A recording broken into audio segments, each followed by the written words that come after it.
All right, joining me now is Chris Martinson to talk about many things, including is President Trump and maybe Elon setting up for a cryptocurrency to compete with the Federal Reserve.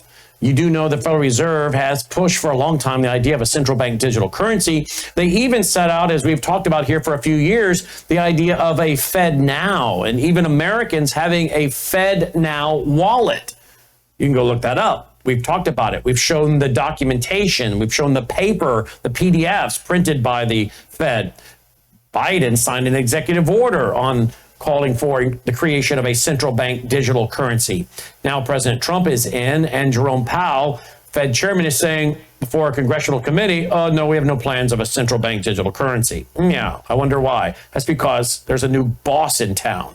So will Donald Trump take on the Federal Reserve? And what about backing this maybe perhaps cryptocurrency that's going to compete with the Federal Reserve and be outside the Federal Reserve? What will back it? Will it be gold? Is this why President Trump is talking about perhaps revaluing our gold, of which has not happened since 1973, I read? Has it at about $42 an ounce? And I'm told that with about every $1,000 increase in the price of gold, you're adding about $1 trillion to the balance sheet of the Treasury. So raise it from $42 up to, say, $3,000, about current price now, 29 something. You're talking there about $3 trillion onto the books of the Treasury. Is President Trump getting ready to back our new currency, whatever it might be, with hard assets to compete with BRICS or other nations?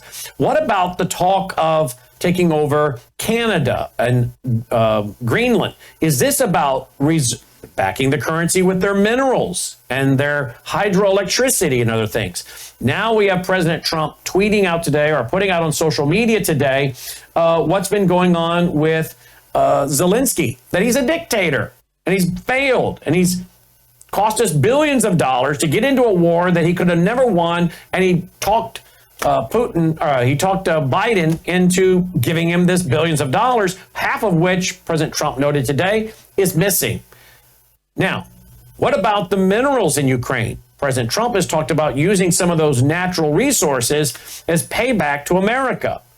Again, is President Trump looking for all the hard assets he can get his hands on in order to back a coming new currency? Joining me now with Peak Prosperity is Chris Martinson. Chris, welcome back to the broadcast. Thanks for being with us. Brennan, it's a pleasure. Let's dive right in. What do we got today? Well, you just heard it. Respond. The floor is yours. Yeah. Oh, well, thank you for that. I do a lot of things, but one of the things I've been most consistent on for 20 years is I'm a huge critic of the Federal Reserve. Yes. Right? As your listeners know, it's not federal. It's a private banking cartel. And they've been entrusted with one of the most sacred things you can entrust any entity with, which is the ability to print money out of thin air. That's all they had to do. They had one job: don't mess it up. Well, whether they were intentionally trying to destroy this country or they were negligent in their jobs, the output gets us to where we are today. They created and enabled a system where we have now IOUs and debt in the United States that collectively sum up to like 250, 300 trillion. Nobody knows. It's some number. It doesn't matter. It's unpayable. So they've gotten us backed into a corner where Federal Reserve notes are the sole obligation of the Federal Reserve. And there's no math solution to this anymore. I think the Trump administration is smart. I think they've got this. I think they understand this dynamic. They've looked at it and they've said, this system with the Federal Reserve notes is broken and it can't be fixed. Well, what do you do, right? You can't just allow that to fall apart on you all at once. What do you do? I think we're seeing the early stages of the answer to that question. And the answer is we have to come up with a parallel currency to operate alongside the Federal Reserve note while that's busy dismantling itself, so that we don't suddenly find ourselves in an airplane with no wings on it. We're going to have to start creating some new wings mid-flight. I think that's what we're seeing. So do you think that President Trump is thinking about a new currency, a cryptocurrency of some kind? He said, executive order, he's not doing central bank digital currencies. Biden had one to do it. He signed one not to do it. And now we've got Elon saying, I'm not sure there's gold in them there vaults in Kentucky. And he was shocked to find out there's not an annual audit. Now he says maybe by May, we might have Fort Knox audited by May. Is President Trump and Elon setting up to say, ooh, the gold's not there? Or hey, the gold is there. Everybody cool down. It's there. We're going to revalue it, and then we're going to use it to back a new cryptocurrency. They have something in mind here. They do, and we can feel the edges of it. So listen, if they already have the same conclusion you and I and everybody listening to this can come to, means they probably have. The current system is broke. I mean, broke. It's insolvent, right? It just doesn't pencil out. And so once you get to an insolvent system, you only have one question to ask and answer. Who's going to eat the losses, right? Okay, well, what if you decide to break the frame? This is the one thing that Trump has surprised me, and I always underestimated him, and I will not do it again. He breaks the frame of the negotiation all the time, right? Like you think you're negotiating about this one thing, and suddenly he's like, well, what if we just get rid of the Department of Energy? What if Rosie O'Donnell really is just that kind of lady, right? Or whatever. He breaks the frame, says the thing that you're not allowed to say, and gets the conversation into new territory. So if you know the existing system of money is broken and irreparably broken, you got to break the frame. And so if that's what we're seeing, whether we call it a cryptocurrency or a digital asset, I could easily imagine a scenario where you say, listen, we'll give Federal Reserve, thank them. They're doing a great job. Love them. But we're going to issue now an actual treasury unit of money. And it could be physical notes like we used to get that says treasury on the top instead of Federal Reserve. But it could be something like, I don't know, XRP, which is one of the digital assets out there right now. It could be some digital token it's a digital token and it's tied to something. In this case, allegedly, we have 261 million ounces of gold in Fort Knox and two other vaults systems out there. So what if we decided to back that with, here's this new digital thing. It's floating around. It's from the Treasury itself. It's America's money. And by the way, it's redeemable or backed in some way by gold. That would immediately, Brennan, form a competitor for Federal Reserve notes. And that alone, the act of having a competitor, is going to force the Federal Reserve to suddenly behave a lot more responsibly, very suddenly. Well, I'm reading at Kitco that the idea of raising the price of gold every $1,000 increases the Treasury's general account by $1 trillion. So if we value... Let me, can I redo that math real quick? Yeah. We have 261 million ounces. Let's assume they're all there. If we multiply that by 1,000, we get 261 billion.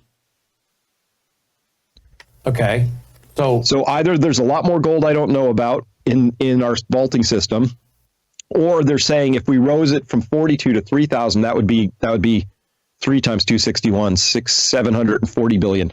It would, yeah. That's just the math. Unless we have a lot more gold. Okay. Well, they must have. Maybe they were talking. Well, he says that their U.S. claims to hold more than 8,000 tons of gold. So I don't know.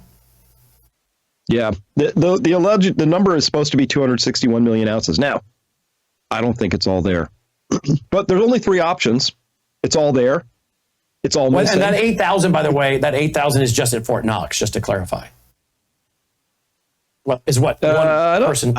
I have different numbers in my head. Fort Knox should have about 44,000, just over 4,000 tons, less than 5,000.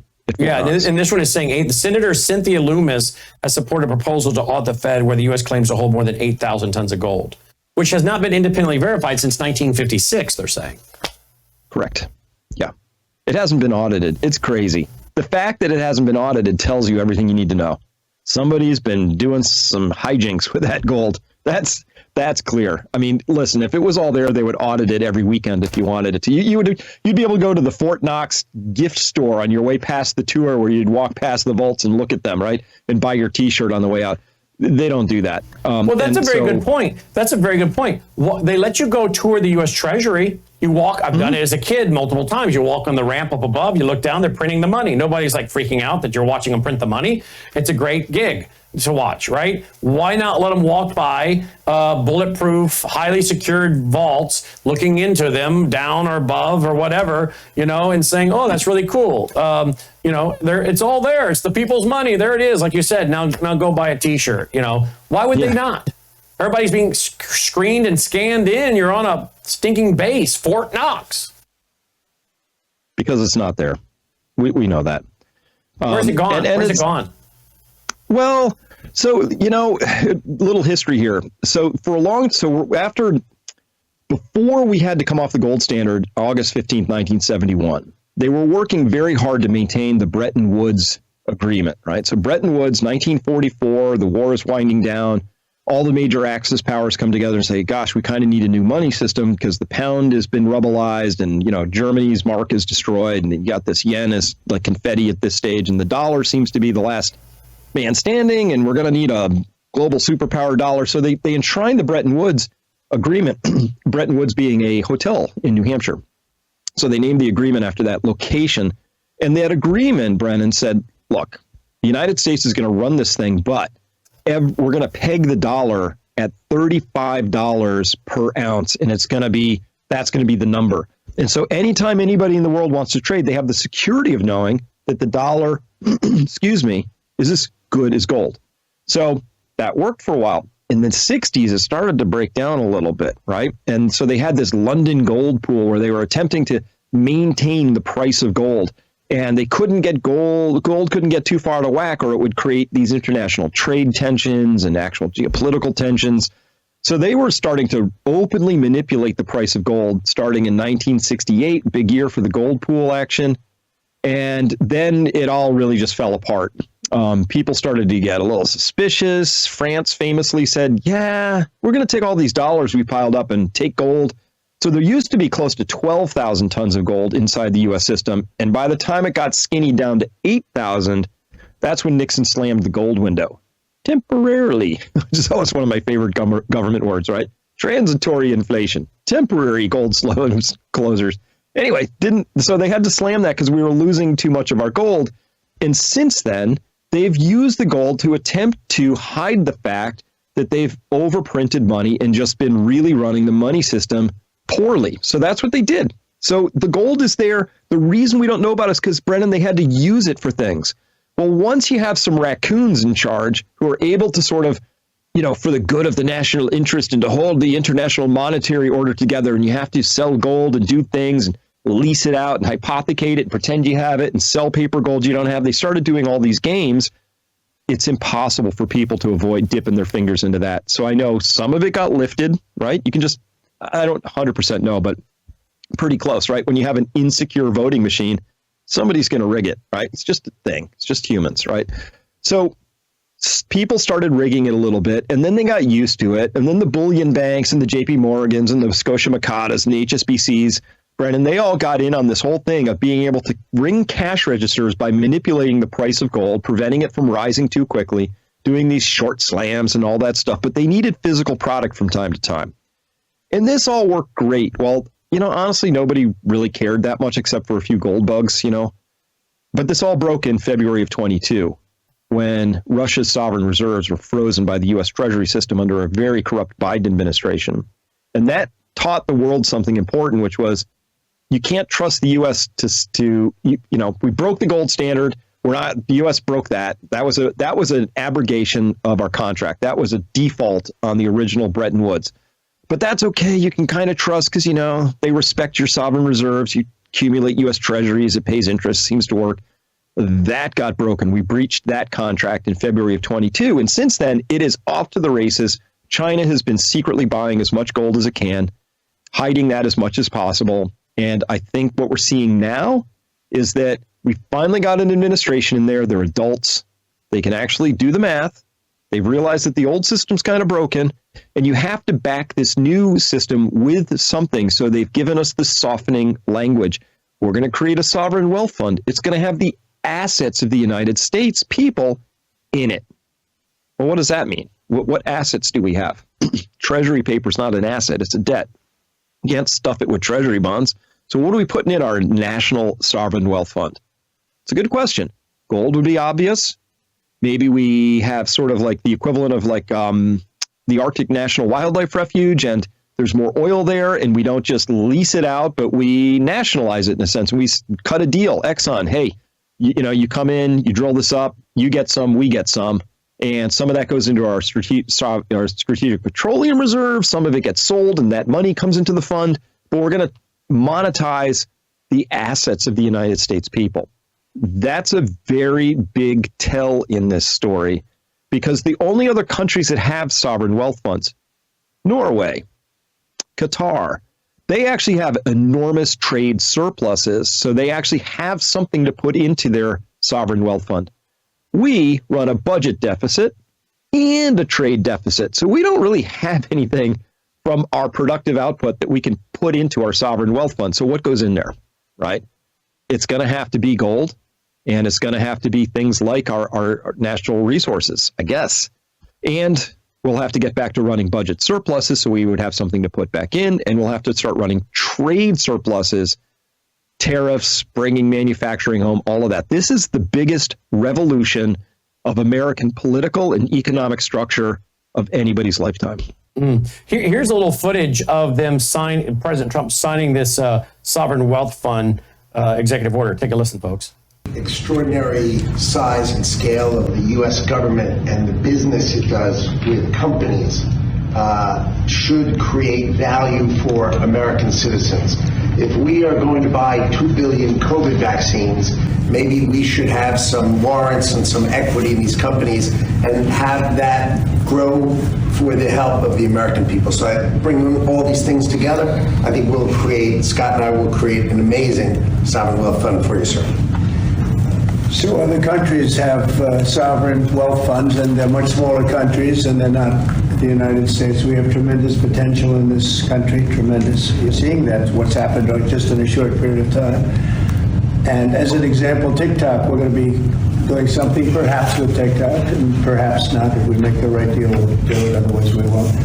But I have the right to do that, and we might put that in the sovereign wealth fund, whatever we make, or if we do a partnership with very wealthy people, a lot of options, but we could put that as an example in the fund, and we have a lot of other things that we could put in the fund. And all right, let's talk about two things. What else we could put in the fund? But notice he has hanging in his office a picture right there above George Washington, Andrew Jackson. I have that same picture hanging in my office. He's from the great state of Tennessee. His farewell address, 1837, he said, "Don't you ever get a central bank ever again." He did away with it. He got censured. We didn't listen. We got one in 1913, the Federal Reserve. He said in his speech, his farewell address, that you no longer have to fear any threats from abroad. The bravery of your gallant sons is known worldwide. Your greatest threat is from within. Jackson knew this. They tried killing him 3 or 4 times. The gun misfired on one occasion a couple times. The same gun misfired twice, and he took a cane to the assassin, would-be assassin, till his guards pulled him off of him. This guy was a bad dude. I mean, I say bad in 1980s terminology. He was a good guy. He was. I like Andrew Jackson. I've been to his home, the Hermitage, and I recommend everybody go there and tour it. Here he is hanging on the wall of the Oval Office. That, to me, speaks volumes. And President Trump says, we have other things we can do to stick into our sovereign wealth fund. Oh, I don't know, maybe the Panama Canal? So explain to our audience, again, how a sovereign wealth fund might be used to generate revenue. And do you think we're going to the abolishment of the IRS and a federal income tax? What do you think is coming? Well, I hope so. So this is a theory I've been working on for a little while. Trump 1 and Trump 2 are so different. I got to be honest with you. Maybe you and I think we had a call like this where I was like, I don't know, when Trump was campaigning earlier, let's say July 13th, because everything changed for everybody after that date. But prior, I was like, I don't know, he kind of whiffed on the first time. I didn't really like his cabinet positions. He surrounded himself with Goldman Sachs, swampy people. I was really a little dismissive because I didn't like what I saw in terms of his team selection. Well, then July 13th happens. He's obviously a changed man 3 days later at the RNC. You can feel it. You can see it. I could. Yeah, I could too. Most people could. It's just something different. He had a gravitas. He had a solemnity about him, different. And then you get to his inaugural address and he said, hey, God saved me that day. And I'm here to work with God to make, I'm paraphrasing a little, but, to make America great again. Like, this is like he's on a mission from God. And I believe Reagan, that. by the way, Reagan felt that same way after he had the attempted assassination on his life. He felt like, hey, and he started taking his faith a lot more seriously, we're told. Yeah. So let's imagine that you feel that. And let's imagine that you've analyzed the situation. You realize, okay, the deep state is working against the interests of my American people. It put in a COVID injection into them, which was on balance a very damaging, deadly, bad thing to do with a lot of side effects. That's exploding onto the public awareness at this point. You understand that they've been running schemes and scams and grifts, and that they've been self-enriching and doing all the stuff that DOJ is uncovering with USAID, all that. You know that you had those 51 intelligence officials who signed a letter to say that, that laptop that was real wasn't real and all that. And you know that somebody left a hole in your security perimeter to allow somebody to take a shot at you that very nearly got you on the 13th of July in Butler, Pennsylvania. So you take all of that and you go, okay, step one, I'm going to dismantle whatever this blobby, awful machine is. In the process of that, you start peeking under the covers with Elon and Doge, and you go, wow, this is worse than we thought, right? This whole thing is a circular money laundering machine for the Democrats and a bunch of rhino Republicans. You're like, this is bad. And then you bring in a sharp guy like Scott Bessent, right? He's got Lutnick there talking about the Sovereign Wealth Fund, and they're sharp. And they go, I hate to tell you this, but it doesn't pencil out, right? Our math doesn't pencil out. And by the way, this thing called the Federal Reserve Note, it can't be fixed. It's just a math problem. I don't care how great you are or not great you are. It just can't be fixed. And that was going to break on somebody's watch. We might as well get ahead of that, right? So I'm connecting some dots, making some suppositions here, but this is how I see it. And he doesn't want a place on Mount Rushmore. If Trump pulls off what I think he might be going towards, he gets his own mountain, right? And we'll carve it up. Because if he delivers us from income tax and property tax, he might as well be Moses in this story, because he's going to lead a bunch of people out of debt, bondage, and into actual freedom again. That's that's possibility here. I'm not saying that's what's going to happen, but it's now under Kamala, that's a 0% chance. Now it's non-zero. I don't know how likely it is, but he's been talking about that. And Elon has been said, well, maybe we shouldn't have a property tax either. Because when you think about it, property tax is a communist idea. Everybody rents their land from the Chinese government. Nobody owns their land. It's rented. Well, I rent mine from my local government. You rent yours from your local government. And you know that's true because if you don't pay your property tax, they take it, right? That means they own it, not me. So if we could get to a point where we could get property tax off the rolls and we could get income tax, that's great. Now, Chris, that's crazy talk. No, you just saw 2 days ago, Ron DeSantis mentioned, hey, maybe we could eliminate property tax here in Florida. Texas has a bill circulating right now to look at taking property tax out of the state system. You have to replace that with something else. There's a consumption tax. It's a sales tax. It's statewide. It's a lot higher than the current one. But think about that future, Brennan, where freedom comes back to the individual. My choice. If I want to consume, I pay a tax. If I want to save, I save. But I'm no longer caught in this thing where I'm automatically being penalized for the government printing too much money, which causes inflation, which makes my house go up in price, which I get taxed on those unrealized gains. And they call that a property assessment in my property tax bill. If he breaks that cycle, he returns the most amount of freedom to American citizens that the world has ever seen since 1776, completely free. And I think that's going to create the biggest era of prosperity ever. And I think that's what's on his mind. He's not here. You can see it. He's not here to tweak a couple of things and administrate better. He's here to lead us back to greatness. And now we're down to foundational principles. Life, well, here he is. Here he liberty, is. Listen to this. Pursuit of happiness. Yep. Here he is. Listen to this. All right. Come on. Play file. He's going to be very rich again, and it's going to happen very quickly. It's time for the United States to return to the system that made us richer and more powerful than ever before. Do you know the United States in 1870 to 1913, all tariffs, and that was the richest period in the history of the United States, relatively speaking. In other words, relatively.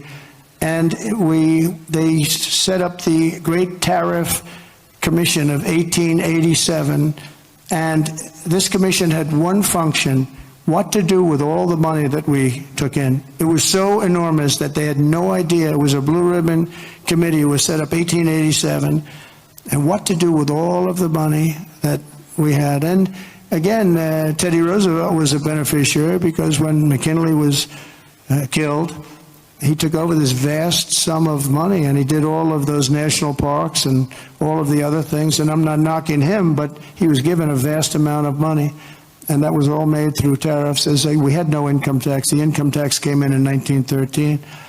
As I said in my speech last week, instead of taxing our citizens to enrich foreign nations, we should be tariffing and taxing foreign nations to enrich our citizens. Does that make sense, right?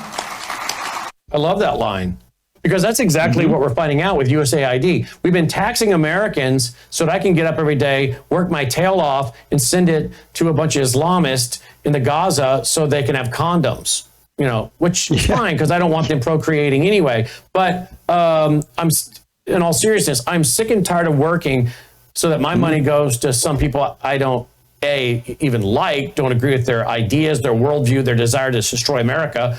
And even if I do like them, it's my money and I deserve to keep it. Leo Holman has got a great article today over at leoholman.com. Let me bring it up real quick. LeoHohman.com. He also has a Substack, but let me go to his page. Here it is, right here. USAID funded Boko Haram slaughter of Christians in Nigeria. Okay. Last week we reported how USAID, a federal agency operating under the auspices of the U.S. State Department, funded Islamic terrorists that killed more than 3,000 U.S. soldiers. I should not have to write any checks to the federal government anymore. They clearly don't know how to manage it. They don't need it. They're sending it all over the world. And frankly, I don't know why there hasn't been a humongous lawsuit on behalf of the American people and nobody has to send in taxes this coming April, because you're mismanaging it. You're involved in gross fraud. You're lying to us. You're not doing with it what you say you were going to do. Why should any of us pay any more federal income tax? I don't understand. Are Americans that tuned out, that ignorant? Have they been so conditioned to be somebody's slave that they don't smell freedom and a guy is giving you the hints of freedom? That's on the table now. And Brennan, I think that, yes, it's time for us to get back to basics. And look, it's obvious, the United States went off the rails a long time ago, and it got taken over by some people who like disaster capitalism. They break countries and they fund both sides of things. Come on, if we went back to before 9/11, who was the top funder of Osama bin Laden? I'm sure it's the CIA. Yep, you and me through the CIA. Al-Qaeda, that means the base. That meant the database. That was just a list of people the CIA had. That was where Al-Qaeda started, when they started referring to it as the base, because they had a database of people that they could call on. Because we were fighting Russians, but then later we were fighting those guys, but then later we were fighting ISIS, and then we had to fund ISIS to fight. And it's just been that game all the way through, and it's ended in this mass slaughter that happened in Ukraine. This is the worst thing since World War II in terms of scale of death, and it's absolutely destabilized the world, brought us very close to world nuclear war, and we didn't have any proper conversation about that, and we never had anybody sort of in charge. And then Trump wades in and says, yeah, I'll fix this, calls Putin up, and we're on our way. That's what we need again, and we have to attend to our own country. I say this waggishly all the time, like, oh, well, if we shut down the national down for the democracy, who's gonna spread democracy? I'm like, look, you can't spread something you don't have. We don't have a democracy. We haven't. Democracy is the will of the people. I'll show you all the data you want that says that if 90% of the people are against something, that has no bearing on whether or not that gets passed into law. Zero. What matters is who's got the best campaign donation, coffers, and what do the corporations want, and what do certain foreign interests want, and that's it. People didn't matter anymore, so now we're going to get back to people mattering. That's caused a huge amount of consternation. Washington's in a panic. Oh no, what if the people are involved, in this conversation? They lost the plot. So if you get a company that's supposed to be, I don't know, making a medical product that saves lives and you find out it's been killing people, get rid of the company. So that's what we're going to see. And I don't know if you saw, but Kevin O'Leary was on CNN, the Shark Tank guy, and he said, oh, they're not cutting fast enough. They should just cut. You come into a company and you see this amount of waste and fraud, and you think you need to cut to here, cut to there and 20% more, because you never go as far as you probably should. He's just like, yeah, slash this, burn it. I think we have to do that, and then we have to reinvest in our own country. 40th in education, last in life expectancy, terrible infrastructure. Let's stick to our own knitting before we get all excited about sending money to foreign countries. What did Ron Paul call foreign aid? He said that's poor people in rich countries giving money to rich people in poor countries. Yes. Let's stop that. So where do you think gold is going to go if they revalue it from $42 and some odd cents an ounce to $3,000 an ounce? What do you think the price of gold is at for the average person per ounce? I got to be honest. The only way it actually pencils out. So let's imagine for a moment you took the argument I laid out that we have this Federal Reserve note system. So you're asking how many Federal Reserve notes should an ounce of gold be worth? And I'm saying we got to break the frame and ask how many ounces of gold do we need circulating under this new currency in order for this to work? Because I don't think there's any number. If we wanted to say how much does gold have to be worth in Federal Reserve notes for this to pencil out, the answer is simple. We take M2, we divide it into the ounces of gold that we hold officially, and we come up with a number like $41,000 an ounce, right? So when people say, Chris, gold's kind of an all-time high, I'm like, well, we haven't added a zero to it yet, and we haven't added 2 zeros to it yet. So remember when the currency system was failing in Austria between 1918 and 1923, right? That famous Weimar hyperinflation. People were having the same conversation probably in 1919, like, ooh, we're up to 58, marks per ounce. That's too much, right? Eventually it was like a quintillion marks per ounce. It was some dumb number, 12 zeros, So I think we're just starting. Yeah, we're about to add zeros to this, but that's because our frame of reference is the U.S. Federal Reserve note. They screwed the pooch. Sorry for my French. They mismanaged their one and only product. They did a bad job at it. So would you be shocked that gold would be 5,000, 10,000, 15,000, 20,000 an ounce? No. It has to be a number like that in order for this to begin to pencil out at some point. So you wouldn't be shocked at 40,000 an ounce? No, I mean, I'd be a little shocked, but it depends how quickly it got here. Let's say it went to 10 or 20,000 an ounce. What about other hard assets? What about people who are in real estate? What is their hard asset of real estate? A rental house, rental properties? What is that all of a sudden? Their farmland. What's all that's worth, those hard assets now? I love history. And if you look at what happened during that Weimar hyperinflation we just mentioned, it's instructive. Maybe not a perfect parallel, but close enough. So when you read books about it, Brennan, they're like, oh, these middle-class people, that everybody got wiped out. They got wiped out. No. The people who had their wealth tied up in the paper of the country, yeah, that went to zero. But the wealth of the country, the true wealth, it didn't go away. Nothing happened to the bridges, the hotels, the factories, the farmland, the trees, the gold. Those were exactly what they were before the hyperinflation and afterwards.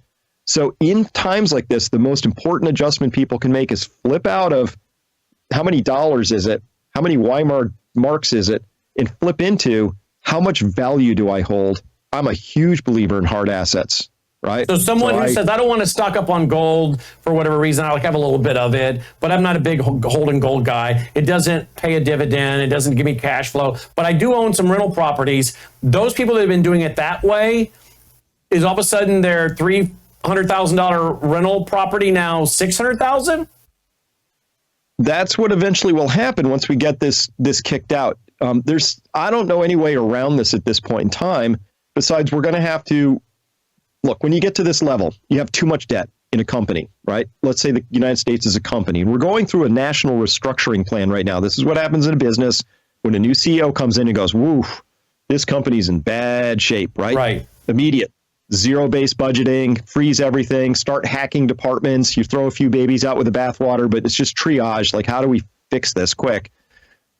In this particular story, we have that company, but the company issues its own money. And that money system is way off the rails. And so now you have to answer that question, who's going to eat the losses? If you go down the deflationary pathway, we just say, oh, all that debt outstanding, we're not going to honor it, doesn't get paid back. You don't pay your mortgage. The government doesn't pay China for the treasury notes it has. We don't pay it. Well, that destroys the system very rapidly because we have a debt-based system. That doesn't work. So the other thing you can try is inflation. Now that spreads the pain out, but not evenly because we all experience $8 a dozen eggs, but that obviously hurts the person on a fixed income a lot more than it hurts a Jeff Bezos. So that's not a fair way to do it either. And I believe, if we can believe that Trump had an epiphany there on that stage in Butler, he's not here to reward a few rich people and harm a lot of poor people. He's not here to do that. He's here for all of us, I think. And you can see it clearly how he listens to people.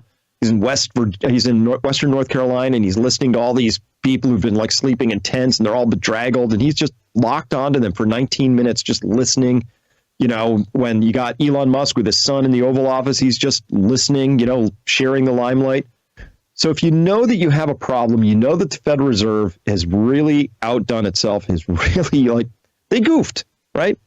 Their product may well be starting to go towards what we would call zero. We would experience that as a very high appreciation in Federal Reserve notes for that $300,000 apartment building, that $3,000 ounce of gold. Those will appear to be going up, but you watch. The same number of ounces of gold it takes today to buy that $300,000 apartment complex is going to be the same number of ounces in the future when it's $30,000 an ounce and $6 million. In other words, your hard asset will just be keeping up with the prices of everything else going up, which is the hedge of inflation, which is why we love hard assets. Okay, I got to let you go. Before I let you go, it is. I bought this about 15 years ago, a redback printed in 1963 under Kennedy. I paid $14 for it. What does it say on it? Well, let me show you a screenshot of it. Take a look, folks. I got a screenshot of the United States note. Now, yes, this is a very controversial bill because you go online and you research this. There's a lot of people disagreeing as to what this was doing. So I don't know. I wish someone could tell me, maybe you can, what this was really all about, because people are saying, oh, no, he wasn't trying to end the Federal Reserve. Others are saying, yes, he was. Others are saying, no, he just was trying to deal with the prices of silver or whatever else. So I don't know. But what I like about it is it doesn't say Federal Reserve note. It says United States note. And if you zoom in here, that little red, why it's called a red back, is that says Treasury. That's the United States Treasury. Isn't that what that says right there? Yep. So it's not a Federal Reserve note. And you see the man signed it, Secretary of the Treasury. It's 1963, which happened to be the year he was killed, right? Yep. So what's going on here? That's the United States government issuing its own currency. So this was the deal. 1913 comes along and, we need this, a Federal Reserve. It's a banker's bank, right? It's supposed to be the banker of last resort, making loans of last resort. It was only supposed to be there for an emergency. They just come through a panic of 1907, which was inspired by and initiated by J.P. Morgan, because they were trying to get something like a central bank installed for many years. And so they created these panics and they said, oh, this is a terrible panic. And it happened because we didn't have something like a Federal Reserve to make loans under emergency terms at discount prices that were punishing for high quality collateral. We just need this ecosystem, little wetlands for those moments of panic. So they installed the Federal Reserve. Only took 20 years and our country was completely ruined, totally broke. 1933, FDR signs the executive order and says it's illegal for citizens to hold gold. You have to turn it all in. And then they exchanged all of the citizens' gold to the Federal Reserve for the Federal Reserve to do exactly what you just showed. Print up some pieces of paper. Put that back in the middle. Put that back in the middle, guys. There you go. Keep going. Right. So that's all they did. They printed up pieces of paper and said, here you go. We'll give you all these pieces of paper that mean money in exchange for your gold. Okay, so we carry that along for a while. And then I told you about this whole thing. The gold started to break down post-Bretton Woods. And so Kennedy came along in 63 and said, why don't we just print our own money? I don't understand, because really the reason you have a bank do it for you, it's a matter of convenience. So the banks are saying, okay, it's a service. Maybe the government doesn't do its own laundry. Maybe it doesn't wash its own cars. And guess what? You need somebody to manage your money for you. And maybe the government shouldn't manage its own money. Fine. So they were doing that, but then they're bankers, Brennan, so they couldn't help themselves. They needed more, and they started taking more and started taking more. So Kennedy says, well, that's stupid. Why don't we just print our own money then? If they're going to like demand that much from us, and that's a stupid idea. So this was just an idea of saying, why wouldn't a nation issue its own money? Which the Constitution calls for Congress to mint our money. Yes.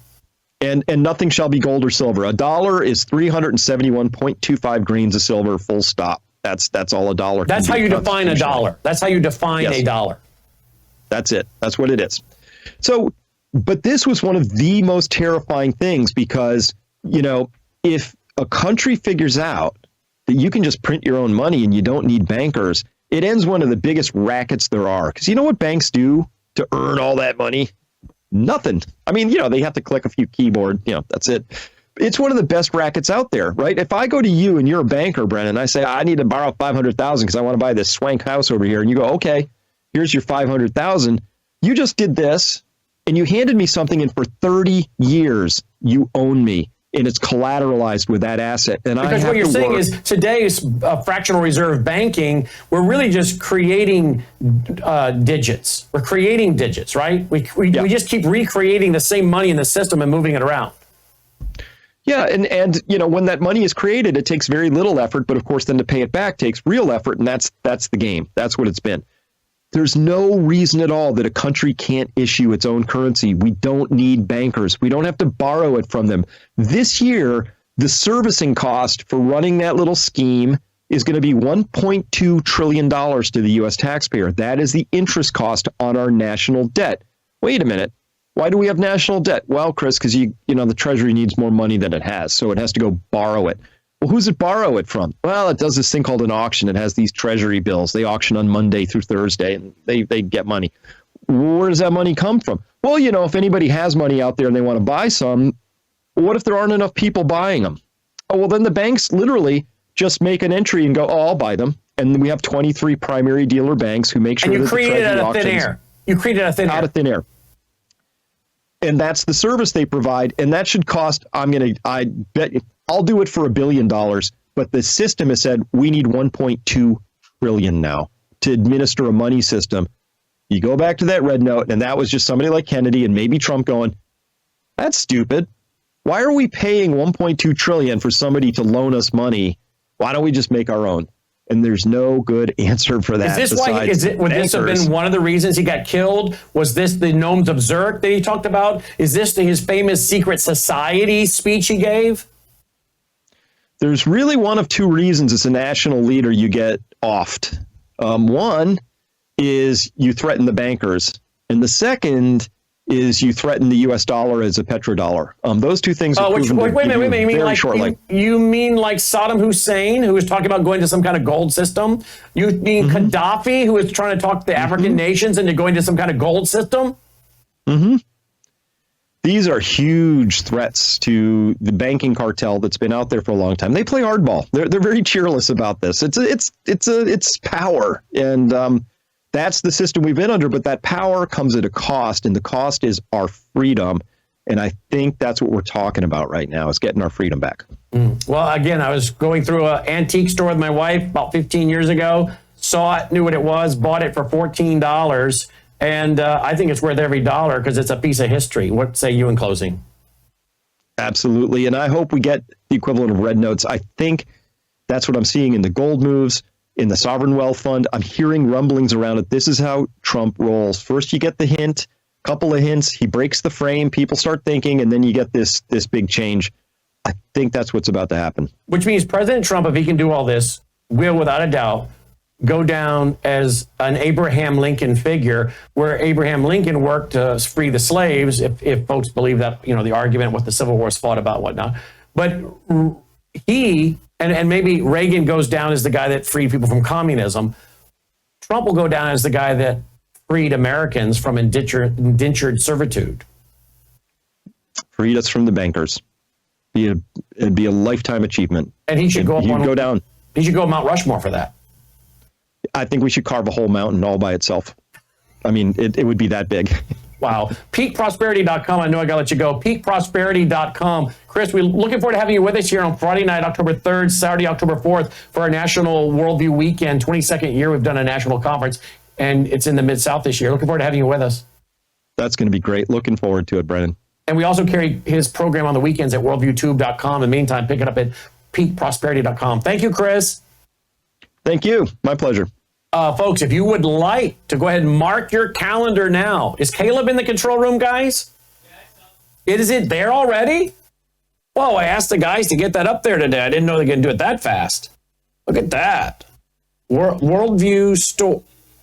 There's a few things need to be added, but let's go there. Worldviewstore.com. Look at that. Worldviewstore.com. Okay, I asked them to add this. I didn't expect it that fast. All right, there it is. $99.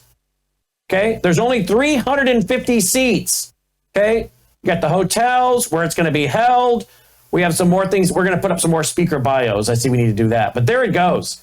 Gordon Chang, Mark Mitchell, Alex Newman, Chris Martinson, Dr. Lana, Sidney Powell, 300 seats. That's it, folks. If you want to attend and hear these people speak in person, and there's only 350 seats available. We are looking to add a Thursday night concert banquet like we do every year. We'll let you know about that. But folks, if you want to attend our 22nd annual national conference. Now, I've been doing the Worldview Weekend since February of 93, but this is our 22nd year to have a national conference. We were in Branson, Missouri for years. We were in Lake of the Ozark for years. Now we're bringing it to the Mid-South, 30 minutes from the Memphis airport, Collierville, Tennessee. It's a very safe, upscale community. In fact, our town square Our town square was Collierville. Let me type this in. Collierville, Tennessee, town square of the year. We were our town square was marked that. Okay. I don't know if I can find that right now or not, but at one point it was marked as this great all-American town square and marked as the best town square of the year. And it is. It's beautiful. It's a beautiful historic town square.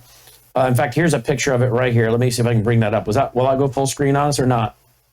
Nah, so. But anyway, you just have to take my word for it. It's a beautiful town square. It's a nice, safe community. Highly recommend. It's where our headquarters is, okay? So it's a safe place. I know you hear things about Memphis, but we're not having the conference in Memphis. You're just going to fly into Memphis, which is a very medium-sized airport, so it's easy to get in and out of.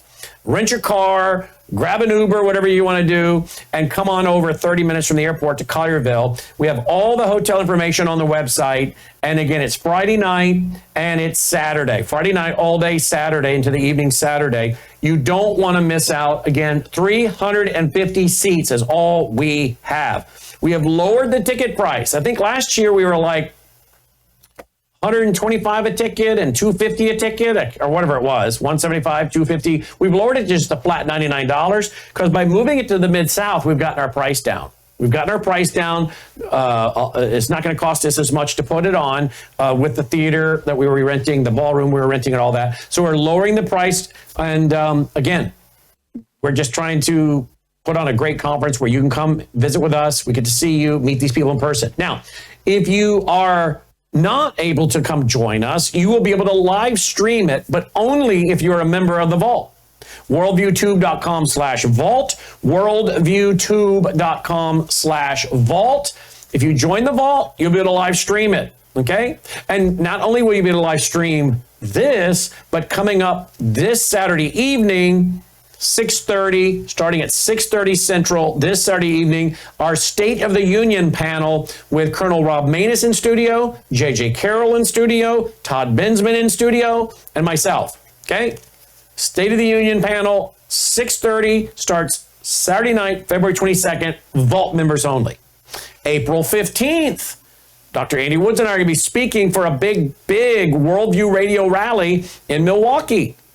And if you can't make it, we'll be live streaming it for Vault members only. See, we're trying to do some special things for those of you that belong to the Vault, Because not only do you get access to over 35 years of my books, ebooks, audiobooks, documentaries, etc., you get to live stream some events. It's a big part of our general operating budget as well, just like Bella Grace, just like our foundation. We have to do all these things to bring in the income, to cover the bills. So we're trying to do some special things. So you join the vault now, you'll get Saturday night. You're going to be a live stream, the event coming up April 15th in Milwaukee. You're going to be a live stream our conference, but you got to join the vault. But we'd love to have some of you in person, so go ahead and register, because I'm telling you, 350 seats, that's all we have in the theater here in Collierville. You can register now. Worldviewstore.com, worldviewstore.com. Logan, great job on the graphic. Caleb, great job on getting this up online. This is the kind of thing I used to have to do. I used to have to do it all. No kidding. My wife and I ran this whole organization for years, just the two of us. She's often said, how did we do it? Like, we had no choice. We were stretching every dollar. We still stretch every dollar. But at least now that we're doing more, we actually have some people that can help us. We had to do everything. And we were stretched. But we saved our dollars. We saved our money. We were frugal. And you know what that allowed us to do, folks? Invest it back into the organization. And by now, we have $1 million in 2 control rooms. All that equipment, it's $1 million. And not that I'm happy we had to spend $1 million on that control room equipment in the studio, but that's what it cost. That's what it cost. Television production is so expensive. The equipment is so stupidly expensive. But that's what the market bears. But that's what it took to be able to run the TV we do, run the network we do. Everything you're seeing, folks, is all computer generated. That little scrolling going on the bottom, everything. Huge computers, big computers. That's why you don't see us freezing, dropping. We are very steady, a very steady signal here, because we have super high-end equipment. So like state of the art, like big networks do. So my wife and I did a lot of stuff, just the two of us, for years with no help, because we were stretching every dollar to build what we knew we could build, which is what you see here. And you guys have helped us do it. And one way you can help us do it is by joining the vault, worldviewtube.com/vault, worldviewtube.com/vault. So I'm thankful to be able to say, hey, Logan, Caleb, get this up there, can you please? And I can keep preparing and reading and doing show prep and being ready for the show. And look, they took care of it and they shocked me. I wasn't expecting that quick. I got some great guys working for us, that's for sure. All right, and working for you guys. They work for all of us. Now, they want to be paid. So we need your support, because these guys, they need to be paid. A workman's worthy of their hire. www.foundation.com or worldviewfoundation.com. Worldviewfoundation.com. Folks, this is another major way to support us so we can push out free programming. This stream is going out free right now. We could do what most of these big groups do. They put it behind a paywall, and only you see if you pay. It's a pay to play, baby. Nope. We want to try to keep it front and center in ministry and public service and education. We also have a Sunday night church service. As you know, I'm teaching through the book of Revelation. So check it out. Worldviewfoundation.com, worldviewfoundation.com. Now, we are getting hundreds of orders for these. Hundreds of orders for these, folks. So please go to worldviewstore.com, worldviewstore.com. Pack of 20. Get your pack of 20. And these are business cards that you guys have asked for, double-sided, that talk about the mission and mission statement of Worldview Tube. Get a pack of 20 and pass them out to your friends. Say, hey, you guys should watch this network. You won't believe it. And if you can't catch the live stream, you ought to catch the replay, because they take their segments and put them online at worldviewtube.com for everybody to watch for 7 days before it rolls into their vault.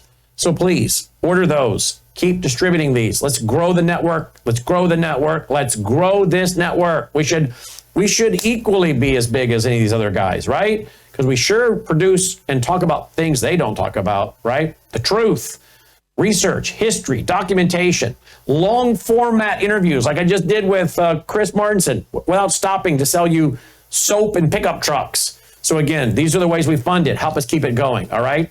Worldviewstore.com to get your free business cards.